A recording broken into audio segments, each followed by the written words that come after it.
Hello students, Mr. John here. We're about to roll into some more history with Chapter 3, Early Humans and the Agricultural Revolution. This is a shorter end chapter. There's only two lessons, two content lessons. We'll still have intro day, and then we'll move into lesson 1 and lesson 2. Lesson 1 is pretty much the Old Stone Age, the Paleolithic Stone Age, and then lesson 2 is the Neolithic Stone Age. So we're basically talking about, in lesson 1, cavemen, and then the very earliest civilizations in lesson 2, and the differences between them that caused it to go from the Old Stone Age to the New Stone Age. So we're talking about stone tools, bow and arrows, the invention of farming, and the significant impacts that that invention of farming had on people and how they were able to start specializing in doing things other than finding food so they could create pottery or weapons or use metals and things like that.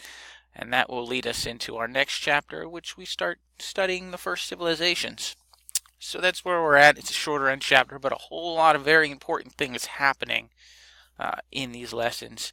If you go ahead and bump over to the next page, you'll have another video of me, and we'll go over the vocab and the vocab assignment for the day. All right, see you on the next page.